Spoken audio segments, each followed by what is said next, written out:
नमस्कार मित्रांनो, मी डावजर प्रशांत आपलं स्वागत करतो भुजलधारावर. मित्रांनो, 2 दिवसापूर्वी मी एक व्हिडिओ टाकला होता, ज्यामध्ये मी सांगितलं होतं की आपले एक मित्र आहेत, पानडी मित्र, त्यांचे 2 बोरवेल पॉईंट ड्राय गेलेत असं त्यांनी मला सांगितलेलं.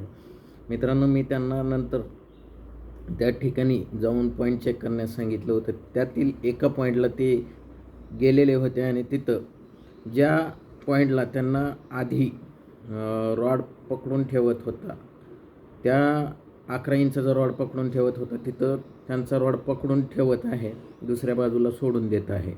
परंतु माझ्या अभ्यासानुसार जिथं रॉड पकडून ठेवतो आणि दुसरीकडं सोडून देतो, तिथं एक पाण्याची धार तुटलेली असते. परंतु रॉड 11 इंची लोखंडी यल रॉड पकडून ठेवण्यासाठी कमीत कमी अर्धा इंच पाणी लागतं, परंतु त्या बोरवेलमध्ये पाणी चढलेलं नाही.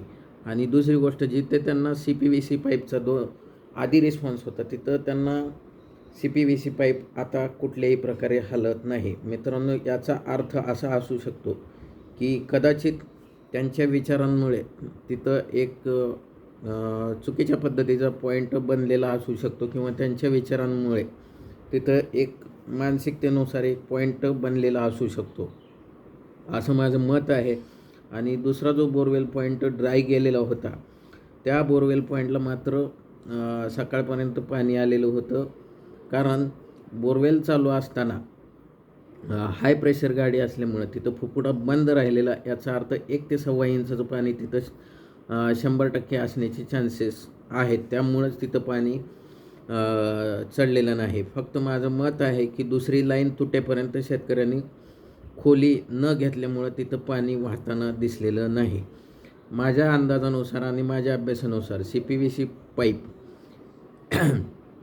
बरोबर 1 इंचापर्यंत 1 ते 1.25 इंचापर्यंतच्या पाण्यावरच काम करतो, आणि त्या पद्धतीनं या बोरवेलला रिझल्ट आलेला आहे.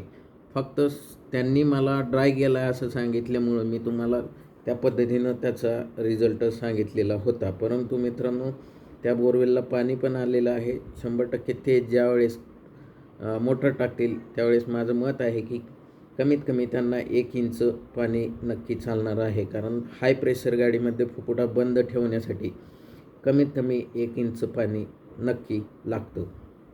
आणि मित्रांनो, जो पहिला बोरवेल पॉईंट झालेला आहे, कदाचित त्यांच्या विचार करण्यामुळं किंवा त्यांच्या डोक्यात त्यांनी धरल्यामुळं की एखाद्या वेळेस मानसिकतेमुळं त्या बोरवेल पॉईंटला त्यांना पाणी नसून देखील तिथं रॉडनी पण रिस्पॉन्स दिलेला आहे आणि CPVC रॉडनी पण रिस्पॉन्स दिलेला आहे. त्यामुळं माझं जेव्हा मी हे रॉड लॉन्च केले होते, त्यावेळेस मी सांगितलेलं होतं की हा रॉड जरी काम करत असला तरी तुमची मानसिकता तिथं काम नाही केली पाहिजे. कारण जर तुमच्या मानसिकतेनुसार हा रॉड काम करू लागला तर जिथं ड्राय लाईन आहे तिथं देखील हा तुम्हाला रिस्पॉन्स 100% देणार आहे. मित्रांनो, या व्हिडिओमध्ये दिलेली माहिती आणि जो रिझल्ट मी सांगितलेला आहे, तो तुम्हाला जर योग्य वाटत असेल तर नक्की या व्हिडिओला लाईक करा, शेअर करा. त्याचबरोबर तुमचे मत देखील, या दोन्ही बोरवेलबद्दलचे मत नक्की कॉमेंट बॉक्समध्ये मांडा. आणि त्याचबरोबर मित्रांनो, भुजलधारा आणि बोरवेल रिसर्च या दोन्ही चॅनलला नक्की सबस्क्राईब करा. धन्यवाद.